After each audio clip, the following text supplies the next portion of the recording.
welcome to episode 211 of the Muck Podcast. Listen in as we discuss the dark and sometimes weird true stories in American politics. I'm Tina Hanamio. And I'm Hillary Doherty. Hillary! Hey! Hi! Well, I just got breaking news on my computer. It's February 15th, 2024. Oh. So, ex-FBI informant is charged with lying about the Bidens. Remember this? Wow. This former FBI informant was fabricating claims that President Biden and his son sought two $5 million bribes from Ukrainian energy companies. Yeah. So that was a lie. Yeah. It was... And kind of the crux of, isn't that what the whole House investigation was supposed to be about? It's so stupid. I mean, get the fuck out of here. Go focus on the Kushners. Honey. Well, there's so much going on. There's so much going on. Well, first, let's welcome our newest patron, Miss Emma Cullum. Thank you so much. Emma! Thank you. Emma Bella, what? She feeds us on Sunday nights. Oh my and God. she is part of our Patreon. Oh, it's so Thank you. Expect a little envelope in the mail.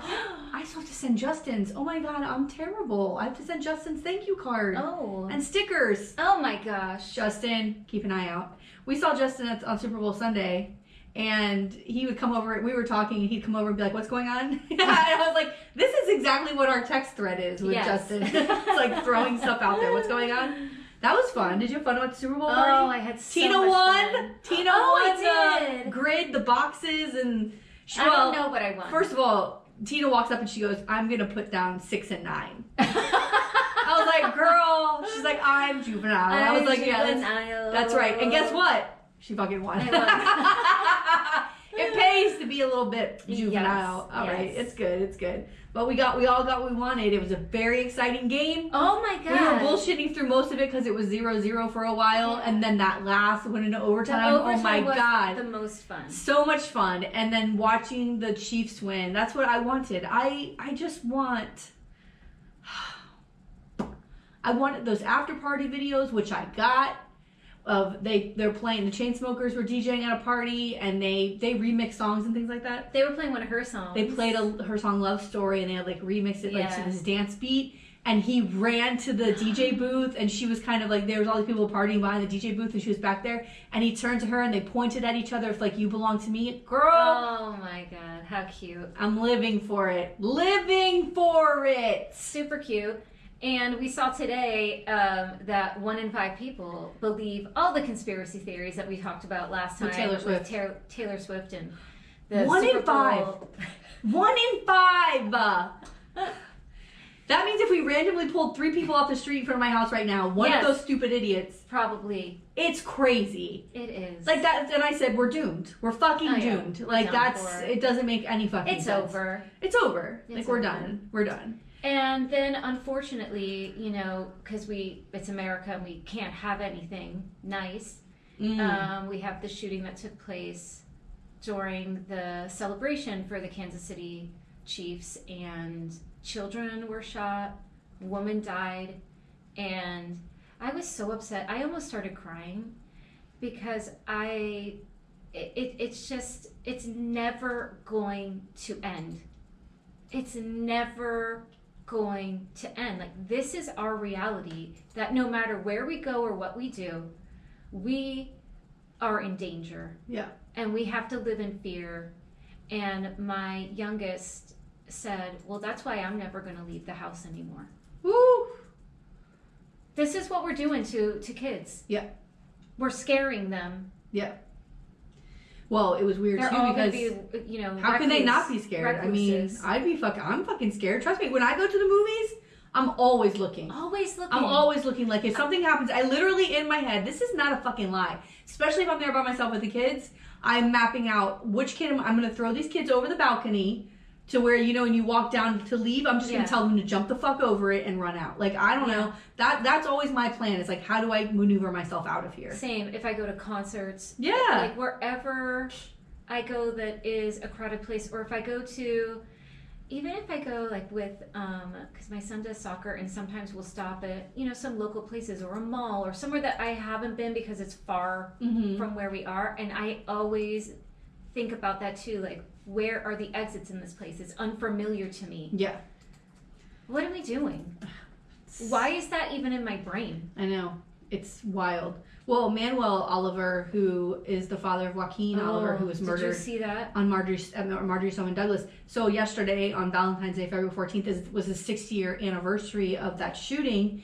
And he was on CNN with his wife, and they had to break into the interview to say that there was a shooting at this parade, the celebration. And he was like, I'm not surprised. Like, it's just insane. And we talk about this with the school, that little small school in Uvalde, Texas, and how those parents are still fighting because they're now part of this, and how frustrating. I always think about how heartbreaking and like frustrating it must be for parents who have to then watch nothing happen. And then watch other kids die. Yeah, watch other kids die. And watch other parents go through what they've gone through. Yeah. And or watch elected officials try to bring that age back down. Or like Missouri has no red flag laws. There's literally no red flag laws in Kansas City where this happened. Crazy time. Watching all of the parents of Marjorie Stoneman Douglas put posts out. Yeah. It was heartbreaking. Like, one of the dads put a video of his son just like, it's gonna make me cry, but he just playing an instrument. He's like, I miss my kid. And there's no reason that kid should be dead. There's no reason why that child shouldn't be here today. Or now a young man. He would have been a young man probably finishing college, I mean, I think there's lots of points in our history. And as a podcast who looks at American history, I think there's many points in our history where we have fucked up. Oh. But this is the mass shootings at schools and not taking that sort of innocent kind of death seriously, murder, is definitely where I feel like we have fallen off. Shameful. Like, none of that makes any sense to me at all. Like, this doesn't make any sense to me. I mean, we're talking about Sandy Hook. These were babies. Even in Uvalde, like you spoke about this last week or the week before, that their bodies are just torn apart. Like, there's nothing left of their flesh from these bullets. And they don't care. They don't care. Goes through them like paper. And the Olivers, Joaquin Oliver, that you were just talking about, a victim at MSD, and his mom went to Lauren Boebert's office. Ooh. And they slammed the door in her face. Yeah. Oh, and she had a recording. They used AI to have a recording in their son's voice. Oh, and my she was God. Playing it, and it was like, "Hi, I'm Joaquin. I died." Oh my God! Yes, I swear to God. And they're holding it, and they're trying to push the door shut on her, and she's like, "No, my son is still speaking." Don't you think that's how you would be? Do you think that's how you'd be? I would be out of my mind. Remember when he climbed up on the thing? Yeah, no, they the have crane, to be out of their minds. Yeah, no, I would, first and foremost, I'd quit my job and move in with my parents, because my now full-time job is to park my ass outside. Somewhere. Everywhere. And make sure that people do not forget. Are you fucking kidding me? Climb on a crane? You better believe it. Yeah. You better fucking believe it. But I was like, wow. But when she was like, my son is still speaking, I was like, oh my God. Girl, it's a mess. Like, they are fighting for that kid. They are fighting for their kid. And for every kid that this happens to afterwards. Oh, God. I saw a great quote on online. There's a book coming out. I don't know who's writing this book. It's about the Obama administration, basically. Oh. And I just love this so much because it reminded me of what you told me about Joe Biden, how he called Trump a sick fuck, right? So when Obama was still in office, he said privately that, this is quotes, that the Tea Party consisted of, quote, racist motherfuckers. Let's go. I know that's right. He also had choice words for his successor, former President Donald Trump, calling him a, quote, corrupt motherfucker, quote, madman, quote, a racist, sexist pig, and, quote, a fucking lunatic. Let me tell you something right now. If this is how Joe Biden and Barack Obama talk, don't ever come at me and say I shouldn't curse on this podcast. These are men who were presidents of the United States. All right, y'all? Listen, cursing is necessary sometimes. It's part of our lexicon. We need that emphasis. Yeah. Especially when you're talking about Trump. Oh my gosh. Well, I mean, he's a lunatic. It's crazy. And now, I mean, his rallies, he's becoming more and more unhinged, and he's becoming more and more, they want to talk about Joe Biden being senile. It's really Trump who's senile. He doesn't make any sense. And he keeps trying to justify the errors that he's making, and it makes it more, it still doesn't make sense. Yeah. And, at the end of the day, they're both old, yes. But Biden has done a lot in this presidency that people, I don't think, give him enough credit for. And there's things that, that he is getting a lot of criticism for. But we have a madman or an old man. And we have an old man, a madman, or an old man. And we got to go with the old man. We have no other option at this point. Yeah. Also, I think, that report came out last week. I think it was last Friday. It was after we recorded. And there was the HUR report, HUR, and he's a Trump-appointed, federal prosecutor who Merrick Garland put on charge of this case of Biden took some files home, classified docs, so now we gotta look into it. So he appoints a Republican prosecutor to be kind of above board and be like, I didn't put a Democrat on here.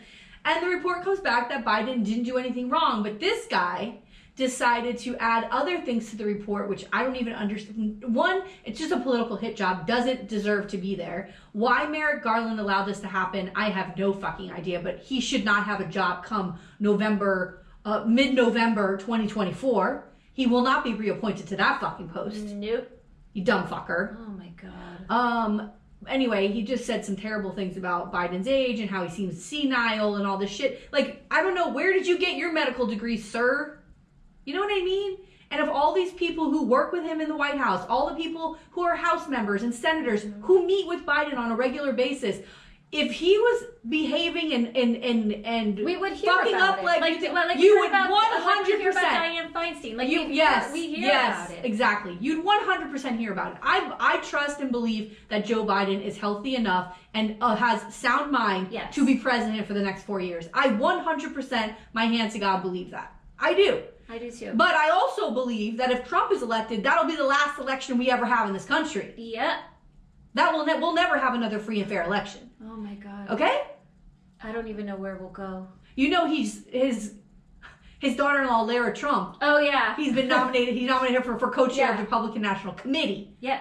The Republican National Committee. It's over. He's putting all his people in there, which I guess is kind of normal, but also this is how we steal elections. Mm-hmm. I don't know. Maybe we should all try to think about that. So last week we were laughing because the Republicans in the House could not get it together to impeach Homeland Security Secretary Mayorkas. Yeah. And then Steve Scalise, who's a Louisiana House member and former member of the KKK, probably still is, he was getting cancer treatments. Mm-hmm. And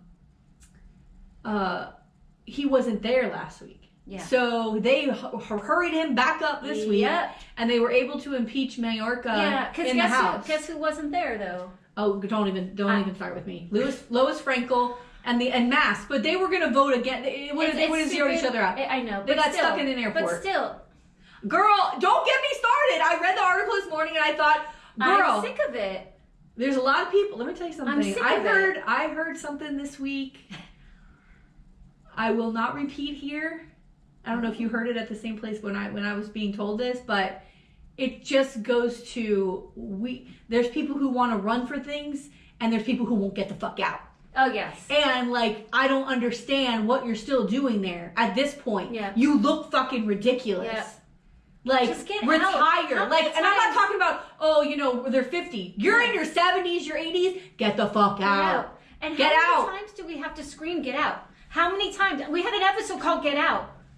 I don't even remember when. My only thing is we're sick of it. It was about Feinstein. But we're sick of it. Yeah. How many times can we say "Get out"? Get out. Get out. Get out. Get the fuck out of here. Get out of here.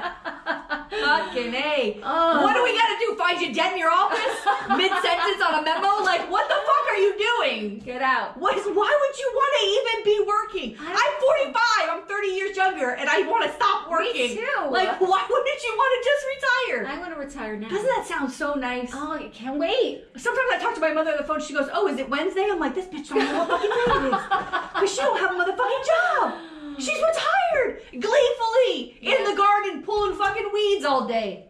That sounds fun, though. Wouldn't that be nice if that's all you had to do? Yeah. And then also keep me up to date on True Detective. We got to talk about True Detective. Yes. I mean, that's it.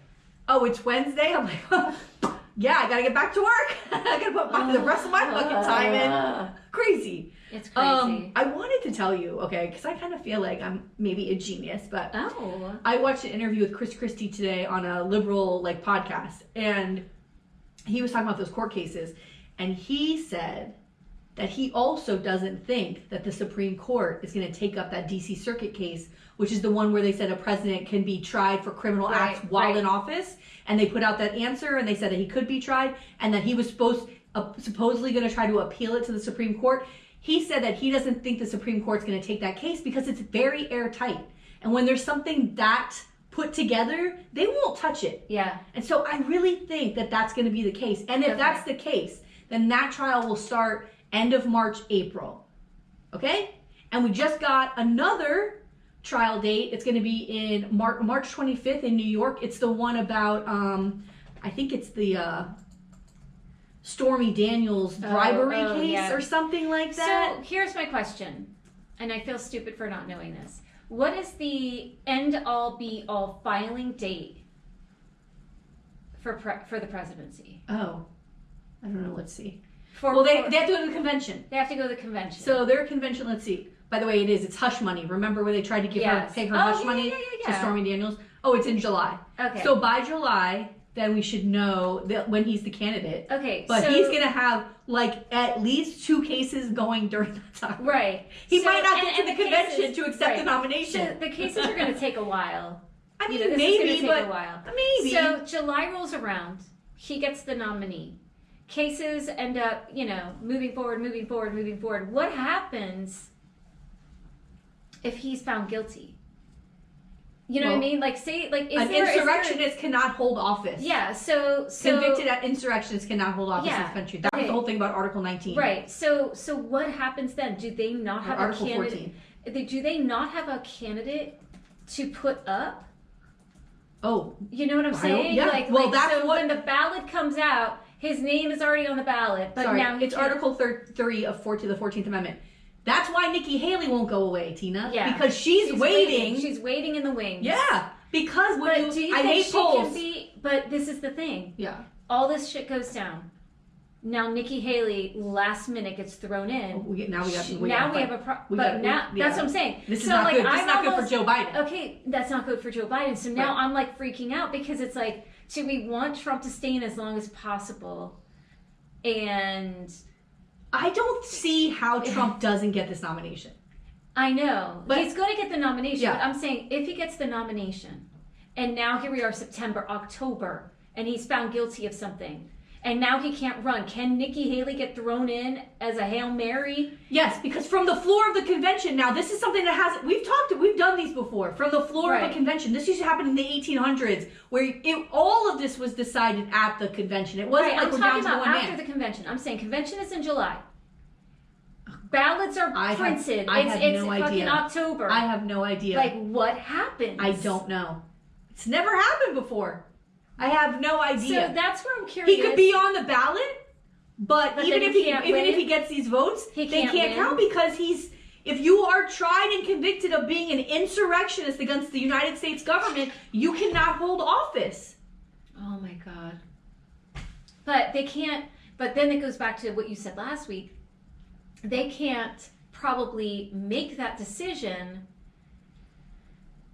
or all we know is right now they can't do anything that would interfere with the election, right? It's not election interference if this is an open court. He's not elected. That's true. He's a free citizen, which is why he's working so hard to get elected, because he will not be held. He will have to wait 4 more years to hold him, and he'll be dead by then maybe. Yeah. Like, who knows? I worry because I feel like maybe Biden does have a chance to win against Trump because we have Trump as scary, evil dictator.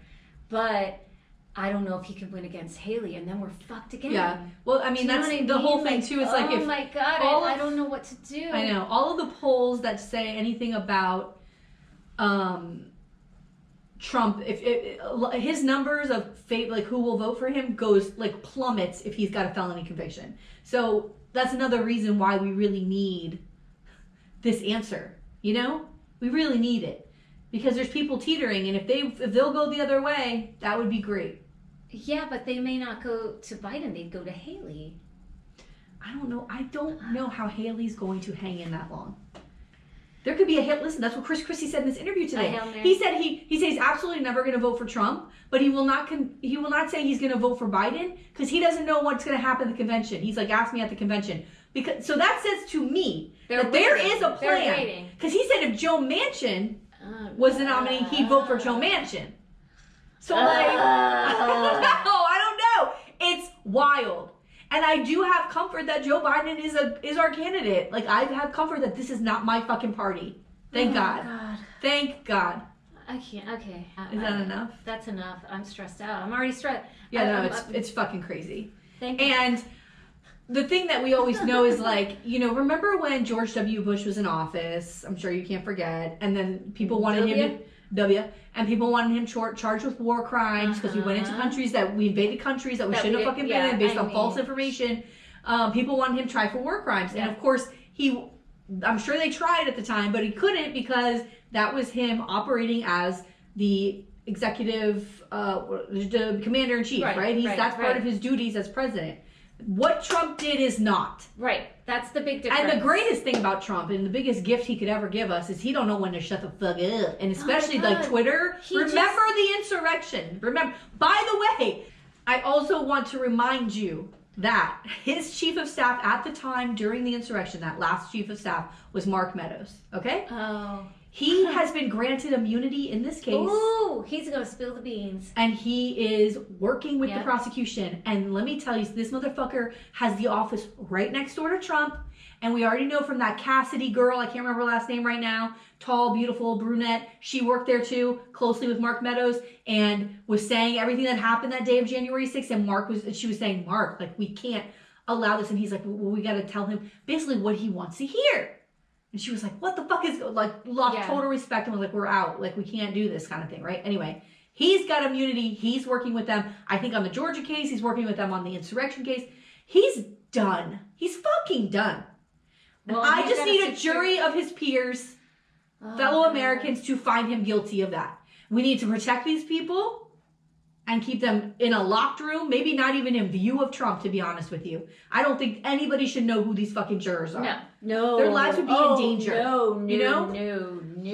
Girl. Because, listen, they will find out everything about you. Yeah, no, it's not good. They will find out. 60 Minutes talked to this guy named... Andrew Hitt. Andrew Hitt, that's it. And he was in Wisconsin. They were being asked to sign fake elector documents, and they show a clip he's on 60 Minutes, and they show a clip of Trump saying, hey, Andrew, you got a nice looking kids there. I'm going to look at you. I'm going to blame you if I don't win Wisconsin. Points him out at a fucking rally. Yeah. So he's sitting there going... threatening him. Yeah. And he says in this interview with 60 Minutes, I felt like my life was in danger. My family. He felt like he was Especially in danger. When he knows what the MAGA crowd is. Yeah. Well, he was literally pointed out at a rally and said, that's the guy to blame.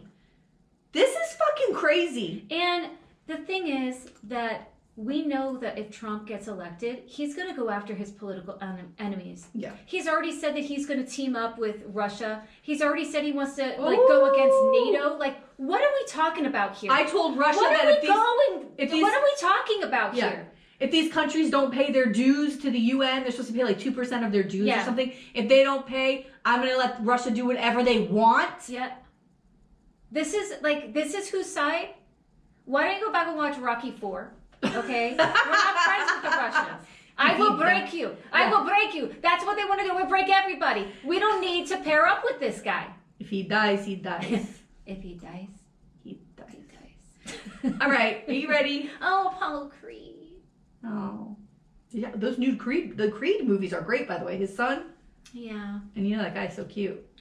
All right. Okay, so I don't know what was happening this week, but I had like football fever, baby. Oh. Like I was into it. I was into these fucking football wives I don't know what kind of life they're living, but I missed out on this. Where's my NFL husband is what I have to say. Where's my 6'5" husband who's like running to me on the field, I'm dripping in diamonds and furs. And he's just sweaty and just came off a great play. Yeah. Ooh. You know what I mean? Where's my Chainsmokers remix? Oh my god. Makeout session. Don't think I haven't thought about that once or twice before going to bed tonight this week. Anyway, I found the craziest story that meets politics and the NFL. What? Are you ready? I'm for this ready. Story? I'm so happy. Are you ready for all this jelly? Ooh. I am ready for that jelly. You don't know that song? No. Destiny's Child? You're gonna leave me hanging on Destiny's Child? Holy shit! All right. Oh my god. Well, I deserve that. I've left you hanging on plenty of songs before. Okay, so today I'm going to talk about Operation Flagship. Okay. Operation Flagship was a sting operation jointly organized by the United States Marshal Service and the Metropolitan Police Department in Washington, D.C. that resulted in the arrest of 101 wanted fugitives on December 15th, 1985. What? So, from 1981... 101. Yeah. This is such a great story. Girl, you're going to love every second of this. From 1981 to 1986, the U.S. Marshal Service conducted a series of 9 operations called Fugitive Investigative Strike Team, or FIST, operations, with the aim of capturing thousands of they're probably unwanted by somebody, but wanted by the United States government. One tactic the U.S. Marshals used to lure fugitives were something that were called get something for nothing schemes. And this was always really successful. So this was demonstrated in 1984 when U.S. Marshals conducted FIST number 7, a large-scale operation spanning over 2 months in 8 states that resulted in the arrest of 3,309 fugitives. In New York City, fugitives were sent a notice from the fictitious Brooklyn Bridge Delivery Service to pick up their valuable packages. Okay, so they're like, they dangle the carrot. They're like, oh, there's something valuable that I need to pick up. I better go. In Buffalo, fugitives were notified that they had won between $250,000 and $10,000 in the lottery. In Hartford, Connecticut, younger fugitives were notified that they won 2 free tickets to a Boy George concert, including dinner for 2 and the use of a limousine. Remember, it's 1984. Boy George was like, I'd fucking run out to that limousine. Chameleon. He comes and goes. He comes and goes. In all cases, the fugitives were arrested when they tried to claim their packages or prizes at So these guys are on the run, and instead of doing bounty hunters, they're like, we're going to entice them with some bounty. Instead of kicking indoors, could be a little dangerous. Yeah, I like this. So for the marshals, arresting fugitives while away from home was significantly safer as they are often caught unarmed and off guard. At least half of the 3,309 fugitives arrested in FIST 7 were later released on bail. So they decide they're going to put this sting operation, Operation Flagship, in DC. Like, let's see what we can do here, right? For Operation Flagship, while having dinner, Chief Deputy U.S. Marshal Tobias P. Roche from the District of Columbia and U.S. Marshal Herbert M. Rutherford III noted the uproar of support for the Washington Redskins, particularly the difficulty in acquiring tickets for their sold-out home games, and the fact that the waiting list for season tickets lasted several years. What? I guess the Redskins must have been hot at the time. I don't know. But also, are we still doing Redskins? Are we still doing this? Wait, they're not called that anymore. They're not? I thought, no. What are they called? Hold on. Maybe I should stop saying that name. The Commanders. Oh my gosh, is that real? Mm-hmm. It says the Washington Commanders unveiled this new name on February 2nd, 2002, after being known simply before as the Washington Football Team since July 2020. And before that, they were infamously known as... So they're the Commanders. Yes. Okay.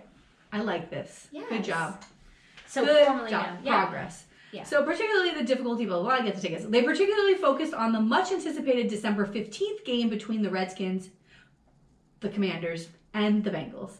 The winner of which, you don't have to edit it, it's fine. Okay. The winner of which would determine who would go to the playoffs. So it's a big game. Yeah. November 1985, Roche, with the approval of Rutherford, instructed Deputy U.S. Marshals and Fugitive Task Force members of the Washington, D.C. Metropolitan Police Department to mail invitations to the last known addresses of approximately 3,000 wanted persons. Wow. The invitations were sent by the fictitious firm Flagship International Sports Television, which shares the same acronym for the fifth name. Oh, so clever. There's more. There's so much clever. more that you're gonna love. There's more that you're gonna love like that. The recipients were told that as part of the firm's promotional offer, they had won 2 complimentary tickets to the Commanders-Bengals game, and that they were invited to a pregame brunch at the Washington Convention Center on the morning of December 15th, 1985. I mean, aren't they wondering, like, why me? Why? I don't know. I mean, I'm so suspicious of everything that I would have probably thrown it away because I wouldn't believe it. Same. I won a cruise one time and I was like, this has to be fake. It's a scam. Yeah, this isn't real. But it was real and I had a great time. The recipients were also told they could enter a raffle draw to win 10 season tickets for the Washington Redskins and the grand prize of a week-long, all-expenses-paid trip to New Orleans to watch Super Bowl 20. The fugitives, so that's a reason to go, right? If you can put your name in and win this whole trip, like, why wouldn't you go to this? The fugitives were wanted for various... And it's a playoff game, which is fun. Yeah. The fugitives were wanted for various felonies, including assault, robbery, burglary, escape, narcotics violations, rape, arson, fraud, or a combination of some of those. Of the 3,000 people who were sent invitations, 167 replied positively to the invitation, which doesn't seem like a lot. No. But last known address is probably what would they may not live there, or Yeah. and if they're trying to like hide out, why would they? They didn't fall for it, basically. But why would you go back? Yeah. To where Yeah. the police have your address, like you would be hiding out somewhere else, maybe. You know what I You know, mean? when Or I you think leave the about state, this- or you leave the city. Did you ever watch Squid Game? Yeah. Did you watch the show or the reality show? No. I saw this show. I didn't watch the reality show. I watched the reality show first. Oh. It's very good. What? It's really fucking good. Because I never watched the real Squid Game. Watched... When it was on like during pandemic times. I didn't watch it because I was like horror. It was like horror movie. Like I'm like I can't fucking do it. But I watched the reality show because someone kept telling me. I just kept hearing from everybody that it was really good, and I loved it. I was like, this is crazy, but I wasn't aware that these are the games from the show. Yeah. And so I'm watching it. I'm like, how do they all know? Oh, they watched the show. So then I went and watched the show. And then you're like, uh-oh. Yeah, I wasn't as impressed. And it was fucking gross. Okay? It was fucking gross. I liked it. I couldn't wait for it to be over. But of course I can't just walk away. I've got to finish this fucking show. That's me. Oh my god. Okay. So various clues were left by Roche, who authored the ruse. For example, the invitation letters sent by the marshals were signed by Michael Detnaw, wanted, spelled backwards. Wow. Who are these guys? Can we hang out? Have a little fun, yeah. Can we hang out, please? I love a little wordplay. Tina be working in the office and be like, Tina, what do you think? She's like, oh, let's come up with some names. So, and when the fugitives called the specified telephone number to confirm their attendance, an operator would redirect them to Flagship's business manager, Marcus Cran, narc, spelled backwards. Oh my god. While the song, I Fought the Law, played and the on law hold one? when they were on hold. You gotta be kidding me. They put a lot of time into Let me tell you, this. 1985, people were having a good time. They're having a good time. They're not distracted by the internet. They're like, what can we do that's funny? Yeah, how fun is this? They're eating lunch. Like, people really want these super fucking tickets. How crazy. I know, I love it. It's so funny. So, still, the ruse was convincing enough that on the morning of December 15th, a lawyer representing the actual local broadcaster for the Commanders game went to the police in charge to post an issue of cease and desist order complaining that Flagship International did not have the appropriate license to operate in the district. Like, they didn't let the Commanders know that they were doing, the football team know that they were doing it, and their lawyer was like, you can't use our logo. They're like, calm down, bitch. We're doing a sting. Yeah. Oh my god. We're not taking any money. We're not. No one's coming to the game. No. The marshals and officers spent 6 weeks training for the operation, including 3 dress rehearsals. Deputy marshals were brought in from outside Washington, D.C. as the planners feared that some of the fugitives might recognize the local marshals who had guarded them in courtrooms or taken them to jail. Yeah. So, the marshals and the police officers arrived at the convention center at 5:30 a.m. on December 15th to set up the operation. To minimize risk, the planners set up 2 separate areas in the convention center. One area to greet the guests and another area where they could separate the fugitives into smaller batches to make the arrests, like separate rooms. So they're probably like, hey, this is so nice. Yeah. They're so excited. Yeah. Wow. Bruh, it's over. Although the invitations indicated guests should arrive at 9 a.m., many of the excited guests arrived as early as 8. Oh my god. Oh no! These poor dudes, I mean. And that they lose a whole hour of freedom. Yeah. To make the scene more believable and festive, undercover officers carried balloons, sang commander cheer songs, served buffet brunch, and played videos from the last time that the commanders were in the Super Bowl on the convention center screens. Like there was decorations out. This is wild. I would love to see. There was like a banner. I would there was love like a banner. Would like to see this in a movie. It would be so much fun. But I want it to be the cops are like goofy. Yeah. They're like, it would be really funny. Yeah. Like they come up with a whole fucking plan like that. And I'm thinking of like an Owen Wilson, Vince Vaughn or Brad picture. Pitt, because Brad Pitt can be kind of silly. Yeah. That would be great. Yeah. I would love All right, guys. Do it. All right, Tina, we just pitched it. Yeah. You guys just put it together. Just give us a part in the movie. No, just invite me. Just invite me to. No, you don't want to be in the movie? I mean, maybe in the background. I'll carry a balloon in. We'll wear the mascot. People won't even really know. You know how there's people in Star Wars and they're like, oh, they were a stormtrooper? Yeah. Yeah, we should do that. Okay, that would be fun. It's the least you could do. We just wrote a fucking movie for you. Can you at least take me to the goddamn Oscars? Come on. What is this? Get Billie Eilish to write a song for it. Oh my god. What am I made for? Okay. Aside from tuxedos and service crew uniforms, one marshal wore a commander's, I'm sorry, but I have to say Redskins. Redskins war bonnet. The feathers. Oh my While another God. wore a knockoff San Diego chicken suit to parade around the convention center while also monitoring if the fugitives were becoming suspicious, which I don't know how they're not. Every officer involved it's probably so ridiculous that you wouldn't be suspicious. Yeah. You know what I mean? Yeah. What are you thinking? You're like, who would put this together? Like, there's no way they're thinking that the feds. Yeah, they think they're picking up tickets and leaving. Yeah. Right? Or no, they think they're going to the game. It's like brunch and like a whole fun. Because the game was December 15th. So every officer involved was armed underneath their costume. Upon the fugitives' arrival, deputy marshals posing as Flagship international employees checked their IDs, verified their identities through phone calls with backroom staff, and gave them color-coded name tags. Code words such as double winner were used to warn that a specific fugitive is considered dangerous. Wow. So smart though. Everything they've thought of everything. Yeah. Female undercover officers posing as cheerleaders were tasked with discreetly frisking the fugitives for concealed weapons by offering them hugs and putting their arms around their waists. They're probably like, this is my lucky day. Yeah. And Louis McKinney, Chief of Enforcement Operations for the U.S. Marshals, posed as the top hat-wearing master of ceremonies for the program exclusive for the winners. Each group of fugitives, approximately 10 to 20 per batch, were told to sit down in an auditorium to listen to a few remarks from McKinney, after which they will be awarded their prizes.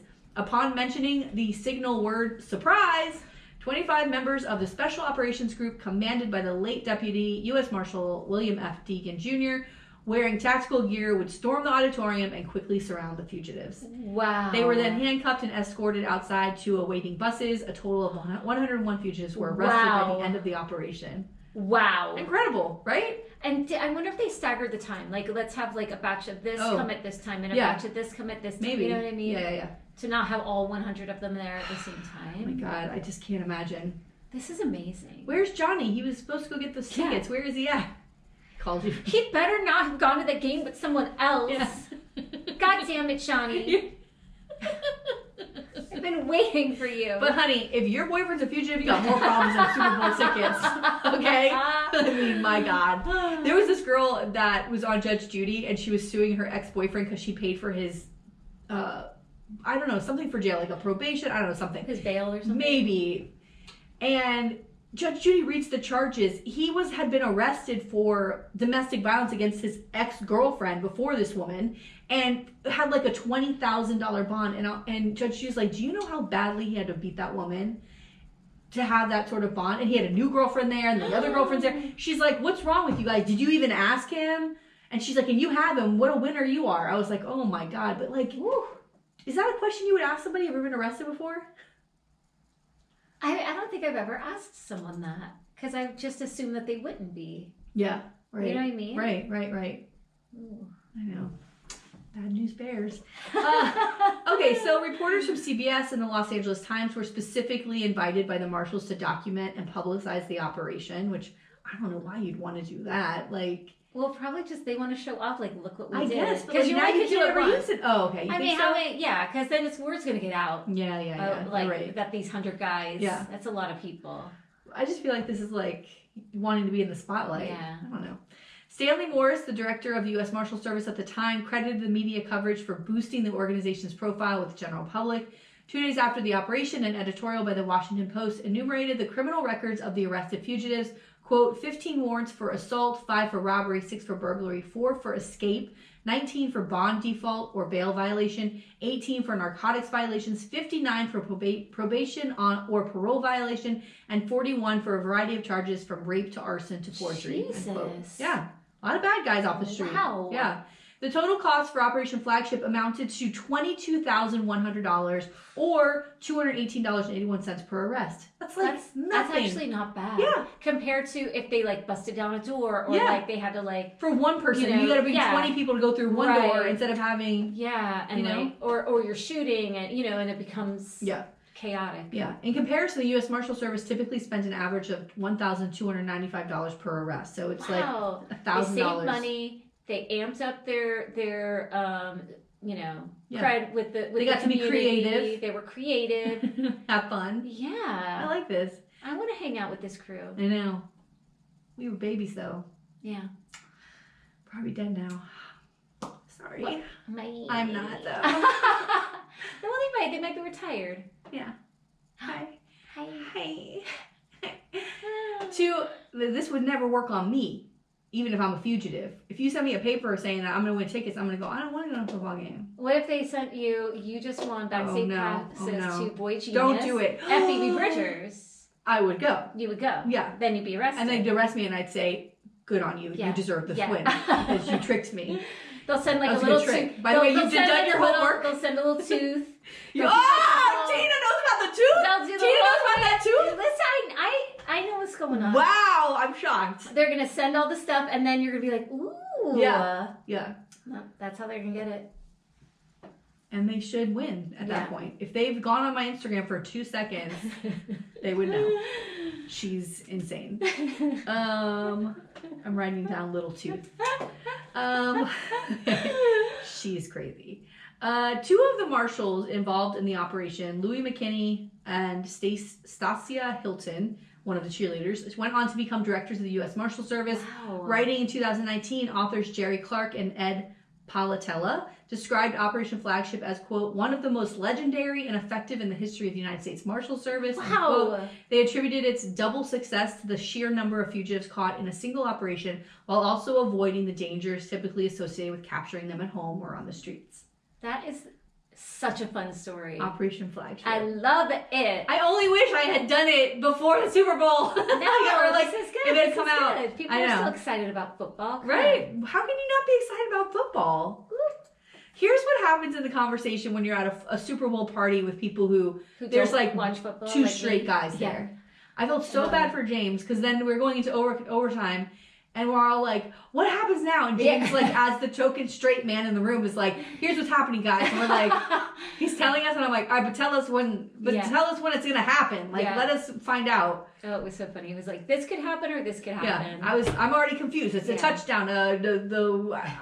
Get to the base. I don't know what the fuck's going on. First down. Tina looked at me one time. She goes, that's only a second down. I go, girl. I do know a little. I mean, I used to watch football with my family. Oh my god. Oh my god. Those Steelers. Those Steelers. Terrible towel. I have terrible towels. Do you? Yes.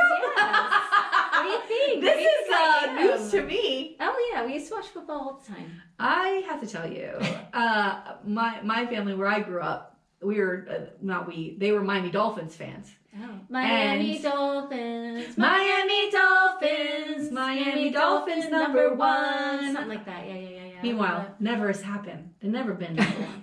Never won. I don't think they've ever won a fucking Super Bowl. They've never won a Super Bowl? No, they had an undefeated season in the 70s. Before I was born. And they've never, and they went on to the Super Bowl and did not win. The Steelers, I think, One for the thumb. I want to say that they at least have 5. Oh, probably. Right? Because remember the one for the thumb. They wanted one for the thumb. No, I don't know anything about that. All I know is that every season, my mother gets on the phone to me, and I have to act like I give a fuck when she says, they're having such a great season, and they're doing so great. And I'm like, Let me know when it goes down, because as soon as they get to the playoffs, these motherfuckers take a nosedive faster than, what's that damn dolphin's name? I can't even think of it right now. Flipper. Okay, Flipper does a little flip. This is them in the early in the season, and then he flips down and he dies. I just looked it up. They won 6 Super Bowl titles. The Steelers. Yeah. Well, I mean, anyway, that's what I said to my mom. My brother is of course a Dolphins fan. He had season tickets forever, and he's raising his son is a Dolphins fan. I said, how could you do this poor kid? Like, why would you do this to him? Leave them, the misery of the Miami Dolphins out of this. My husband was a Dolphins fan for a while. And we used to watch football. I mean, we I've been to college football games. My husband was really into football for a while, and then, the whole like concussion thing. He's like, I'm out. I'm done. Yeah. And stop watching. How do you feel about... And it's so boring now with like, it just takes 3 hours for like this. Yeah. And it shouldn't take that long. All these commercials, I'm sick of it. Yeah. Oh, did you like any commercials? I gotta tell you, the Ben Affleck Boston accent, I want that all day. Why doesn't he just talk like that in every character that he does? He's so fucking funny. He is funny. I love that. I like that commercial. I heard some people didn't like it, but I fucking loved it. I don't even remember it. You remember the meme where he's with Matt Damon and Tom Brady, and they go in the studio with J-Lo, and he's like, I want to be on the album. He's rapping, and J-Lo's like, we talked about this. And he's like, is that the one? Yeah. Oh, okay, yeah, that was funny. That was cute. But remember the recent Dunkin' Donuts is from Massachusetts, and so you go to Boston, they're in every fucking corner. But if you're from Massachusetts, Dunkin' Donuts is like your jam. Have you ever seen the SNL Dunkin' Donuts? Yes, with his brother. Yeah, with his brother. So funny. It's like one of my favorite It's so fucking good. It's so good. But it's so the thing about that we know Ben Affleck from Dunkin' Donuts is when he's sitting outside and it's like that picture where he's smoking the cigarette and it's like whatever. Oh my god. Oh my god. My favorite one that I've seen of that, it says, this is what ghosts when a paranormal crew walks into a house, the haunted house. They're like, here we go again. Yeah, let me throw something over here so these idiots can run over here. Oh my God. Anyway, I'd love to see a Dunkin' Donuts commercial where we see Ben Affleck in that, you know what I mean? Like that whole meme. Yeah, that was good. Funny. I like that commercial. What else? Oh, so True Detective. Woo! Are you caught up? Because it comes out tomorrow night now. I'm caught up. Okay. Spoilers. I think Pryor is going to turn himself in because he's not like these women who can kill somebody and walk away and cover it up. Okay. I think Pryor's going to. I think he's going to turn himself in. You do? At least, yeah. He can't. I don't think so. His own father. I think he's going to bury the body. I think he resents his dad. I think he hates his dad, and I think he's going to. I guess we'll see. I guess we'll see. But I think that this kid is way too good, and also there was a lot of. Does Jodie Foster want to fuck this kid? And I was like, I don't know. She did touch him weird or one thing, but then in this last episode, he's like, I'm staying at my dad's because so and so whatever threw me out, and she's like, I gotta find somewhere to stay because so and so threw me out, and she's like, do you want to stay at my place? And I was like. Yeah, but he's outside of that. I think she wants to fuck this kid. Now I see it. Her whole demeanor changed. Well, and her reputation is She fucks everybody. She does, but I don't know. I see it more as because then she also said that when she was walking away, she goes, "Sorry about your divorce," and he's like, "We're not getting." You know what I mean? Like she's fucked up. She's a mess. She's totally because she's lost everything. I have to tell you, if something happens to Navarro, I'm going to be very upset. I can't. I love her, and I do not want anything to happen. I love Jodie Foster's character. They're so fucking good. So good. It's a great show. I'm excited. I hope they're able to pull it together because it will be a big disappointment if there's a lot. We need to know who killed Annie and why, but I think it has to do with the mining people. Yeah. Because the cop, before he was killed, he said, I moved her body, but I had nothing to do with her. Yeah. And then we saw him meeting with that mining woman. So I think the mine has something to do with her. She got too close to something. Right? There's something else. There's something. And there's something out there. spiritual happening. Yeah. Which, if you go back, I was talking to my mom about this. If you go back to season 1 of True Detective, I don't think any of those bigwigs that would be in those rooms where they were like molesting kids were ever held accountable for what they did. I think that they just blew it up that guy, that weirdo, killed that woman. Yeah. So I don't know if whatever they said these guys died of from freezing. I think that's gonna stay, and like as the audience and maybe Navarro and Danvers will find out the spiritual thing that pulled them in. Because there's definitely spiritual, paranormal shit happening. There's something happening. Yes, because what's her face? It's ancient land. Yeah. Well, and remember the woman sees the dead people. Yeah. And he directed them to the dead bodies. My mom thinks that woman's a ghost. Oh, the whole time. Yeah. Ooh, a sixth sense. My mom thinks that she's a ghost. Very cool. Because Navarro's the only one that like hangs out with her. Yeah. But she was there the night that they found all the guys, so I don't know. And someone else has talked to her before. Yeah. She's been mentioned before. Because remember, she sends somebody there and says, tell her, she's the kid. She's go there, tell him her. My mom blah, blah, blah. is on that fucking Reddit. Okay? And people with their theories. And I guess her last name's French, this woman Rose, right? Mm-hmm. And it translates to lamb. And when we first see her, she's slaughtering a wolf. Yeah. Like, there's supposed to be all sorts of, like, hidden meaning in all of this. Hmm. Did you watch the new Curb that came out on Sunday? I haven't yet. Okay. So I gotta watch that. I started watching because my thing now is at the gym. I'm watching like a show while I run, and I'm watching Feud. Oh wait, with it's the Truman Capote. Yeah. Oh, that's Swans. not Feud. That's it's wait, is it called Feud? It's called Feud. Yeah, and it's with the Swans. Yes. Yeah. Is it good? It's good. Oh my god. It's got everybody in it. Oh my god. It's got everybody. All in it. those women. Ooh, he is. He did a feud with Bette Midler. Not Bette Midler. He is. Betty Davis and Joan Crawford. They hated each other. They made the movie What About Baby Jane? Yeah. Whatever Happened to Baby Jane or something. They hated each other when they could make that movie. He made a whole show about that. It was also called Feud. But it was that scandal of them on the set fighting. Oh. Yeah. This is Capote versus the Swans. Yeah. So there's another season that is... It's a different story. That is Joan Crawford and Betty Davis. Yeah. Oh. And it's Susan Sarandon and I think oh god, one of the women that he uses all the time. I forgot what her name is, but well, I really like it, and man, he just he's so good. Come on, he screws them over, man. Yeah, of course, screws them over. These socialites, it's really good, and to me, more like they're so good. Yeah. So I'm enjoying. I just finished the first episode. Okay. So I think I saw it on Hulu. So is it just one episode at a time? Yeah. But I think right now 5 or 6 of them are out. Oh shit! Yeah, so I'm like, okay, it's perfect for me to now I can catch up. Yep. See, when I start to lose things to watch, I just go right back to Drag Race, and I'm watching. Yeah. I'm right in the middle of season 10, which is good. I don't know. I fucking love that show so much. But watch it. You'll like it. And now that's why it doesn't show the Betty and Joan one. It doesn't show that first season, but it shows season 2. And I was talking to someone at work about it. And he was like, I'm so confused. Like, why would they call this season 2 when it's the first? And so now it's one of these like American Horror Story. Yeah. Like each thing is its own story. Yeah. Okay. All right. That's good to know. Yeah. And then what else? Oh, and I'm still watching that Death and Other Details with Mandy Patinkin. Yeah, he's so great. Oh my that God. one's whoo. That one's Did you intense. watch Homeland did you watch that show when it was on? Him and Claire Danes? Oh, it's a fucking great show. I always like think about starting it, and I just feel like it's such a commitment. That and The Americans, I would recommend The Americans to anybody. It's such a fucking great show. Maybe I'll do that this summer. I always like to like have something long for the summertime. All right. Well, I was texting, just one last thing. I was texting with my friend Carrie, and we were talking about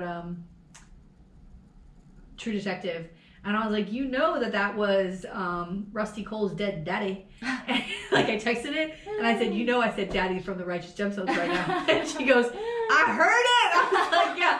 Then we started talking about Danny McBride and all his great shows. I'm like, you've watched Vice Principals, right? And she's like, no. So now she's started that. She's so fucking excited. So funny. That show's crazy. Oh, everything my God. he's in is crazy. He's so fucking funny. Yeah. Oh, But- daddy. Uncle Baby Billy, my daddy. Baby Billy. I can't wait for that to come back. Oh, me too. I love it. All right, well. All right, well, that's it. Yeah. Why don't you go outside and throw a football around, okay? Oh, go Why don't throw you fucking football. do something with Go- your life? I mean, go enjoy yourself. Why don't you do something with your life? Why don't you retire off of the county commission? Me. Mahi.